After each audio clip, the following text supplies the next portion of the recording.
তাহলে গল্পটা শুরু করা যাক। এটা একটা সত্য ঘটনা। ঘটনাটা ঘটেছে আমার নিজের সাথে। সালটা তখন 2014 সাল। আমি তখন 3য় শ্রেণীতে পড়ি। আমাদের বাড়িওয়ালাদের অনেক অতিথি আসবে, তাই আমরা 6 মাস এই বাড়িতে থাকবো।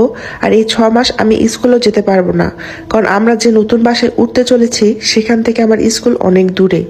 বাসাটা ছিল অনেক পুরাতন, আর এই এলাকাতে তেমন কেউ থাকতো না। হাতে গোনা কয়েকটা ফ্যামিলি থাকে এখানে। এলাকাটা দেখলে মনে হয় এটা একটা ভূতের রাজ্য।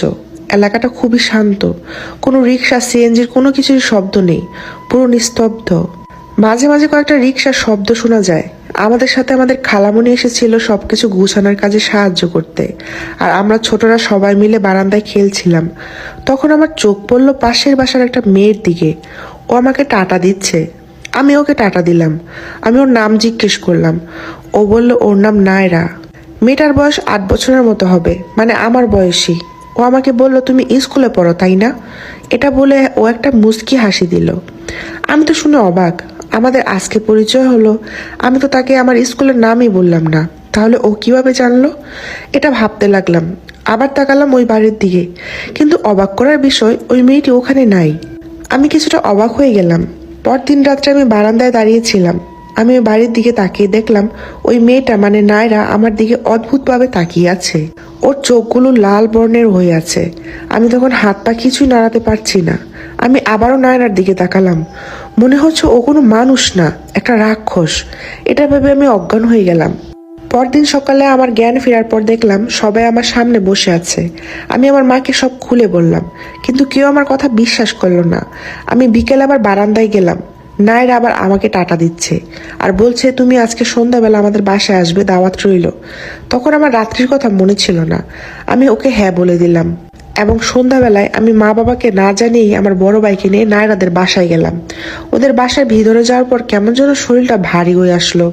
মনে হচ্ছিল কেউ একজন আমার উপরে ভর করে আছে। আর আশেপাশের অবস্থা দেখে মনে হচ্ছে আমি ভূতের রাজ্যে চলে এসেছি। এত ভয়ঙ্কর মনে হচ্ছে যেন অনেক বছর ধরে এ বাসায় কেউ থাকে না। আমি নায়রাকে ডাকতে নায়রা ওর ছোট বোন বেরিয়ে আসলো। আমি নায়রাকে জিজ্ঞেস করলাম, তোমার মা বাবা কোথায়? নায়রা একটা মুচকি হাসি দিয়ে বলল, আমার মা বাবা বাড়ির পিছনে শুয়ে আছে। এই বলে আমার দিকে তাকিয়ে অদ্ভুত একটা হাসি দিল। বলল, তোমরা বসো, আমি আসছি। নায়রা চলে যাওয়ার পর আমার মনে পড়লো ওদের বাড়ির পিছনে তো গোরস্থান। এই ভেবে আমি আর আমার ভাই অনেক ভয় পেয়ে গেলাম। আমি আমার ভাইকে চলে যাওয়ার কথা বলবো, ঠিক সেই সময় নায়রা এক গ্লাস পানি এনে বলল, এই নাও, পানিটা খাও। আমি এতটাই ভয়ে ছিলাম যে কোনো কিছু না ভেবেই পানি গ্লাস নিয়ে খাওয়া শুরু করে দিলাম। খাওয়া শেষে বুঝতে পারলাম এটা নর্মাল কোনো পানি না, এটা স্বাদ কিছুটা ডাবের পানির মতো।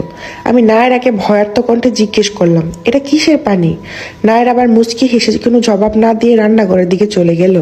2-3 মিনিট পর হঠাৎ আমার সামনে এসে বলে উঠল, তোমাকে আমার অনেক ভালো লেগেছে, তোমাকে আমি আমার সাথে নিয়ে যেতে চাই।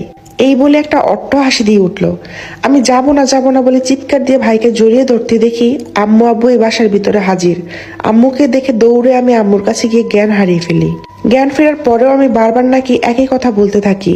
এরপর বাসায় একজন কবিরাজ নিয়ে আসে বাবা। কবিরাজ সবকিছু শুনে আর দেখে বলে, ওই বাসায় অনেক আগে একটা পরিবার ছিল। 2টো মেয়ে কোনো এক দুর্ঘটনার ফলে গত হয়ে যায়, আর এই শোক সহ্য করতে না পেরে তাদের মা বাবাও কিছুদিন পর গত হয়ে যায়। আর এখন ওই বাসায় শুধু ওই মেয়ে দুটার আত্মা থাকে। এসব শোনার পর আমরা পরের মাসে আমাদের বাসা ছেড়ে দাদুর বাসায় চলে আসি। পরে একদিন আমি আমার ভাইকে জিজ্ঞেস করেছিলাম, আচ্ছা তুই কি কিছু দেখোস নাই ওই বাসায়? তখন ভাই বলে, আমি শুধু দেখেছিলাম তুই কার সাথে যেন একাই কথা বলছিলি আর ভয় কেমন যেন করতেছিলি।